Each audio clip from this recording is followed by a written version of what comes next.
നിയമസഭാ തിരഞ്ഞെടുപ്പിൽ ഒറ്റപ്പാലം മണ്ഡലത്തിൽ സ്ഥാനാർത്ഥി നിർണയത്തിൽ അവകാശവാദവുമായി Youth Congress. Ottapalam assembly committee president Vinoj Raman Palakkad DCC പ്രസിഡന്റിന് അയച്ച കത്താണ് പുറത്തായത്. EK ജസീലിന്റെ പേര് ഉയർന്നു കേൾക്കുന്നുണ്ട്. ഇടതുപക്ഷത്തിന്റെ ഉറച്ച കോട്ടയായി കരുതപ്പെടുന്ന ഒറ്റപ്പാലത്ത് ഇത്തവണ ഊർജ്ജസ്വലരായ യുവാക്കളെ കളത്തിലിറക്കണമെന്നാണ് കത്തിലെ പ്രധാന ആവശ്യം. ഭരണവിരുദ്ധ വികാരം മുതലെടുക്കാനും മണ്ഡലത്തിലെ മതേതരത്വം കാത്തുസൂക്ഷിക്കാനും ജില്ലയിൽ നിന്നുള്ള യൂത്ത് കോൺഗ്രസ് പ്രവർത്തകരെ തന്നെ പരിഗണിക്കണമെന്ന് കത്തിൽ ആവശ്യപ്പെടുന്നു. കഴിഞ്ഞ യൂത്ത് കോൺഗ്രസ് സംസ്ഥാന സെക്രട്ടറിയെ പരിഗണിച്ച മണ്ഡലം എന്ന നിലയിൽ ഇത്തവണയും യൂത്ത് കോൺഗ്രസ് പ്രവർത്തകർക്ക് തന്നെ സീറ്റ് നൽകണമെന്നാണ് സംഘടനയുടെ നിലപാട്.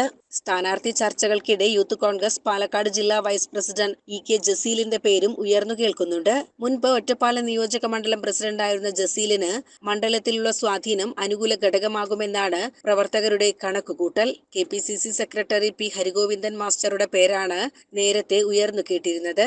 എന്നാൽ കഴിഞ്ഞ നിയമസഭാ തിരഞ്ഞെടുപ്പിൽ ഒറ്റപ്പാലത്തെ UDF സ്ഥാനാർത്ഥിയായിരുന്ന P സരിൻ ഇത്തവണ LDF സ്ഥാനാർത്ഥിയായി എത്തിയേക്കുമെന്ന വിവരങ്ങൾ പുറത്തുവരുന്നുണ്ട്. ഈ രാഷ്ട്രീയ സാഹചര്യത്തിലാണ് സീറ്റിൽ വിട്ടുവീഴ്ചയില്ലെന്ന പ്രഖ്യാപനവുമായി യൂത്ത് കോൺഗ്രസ് രംഗത്തെത്തിയിരിക്കുന്നത്.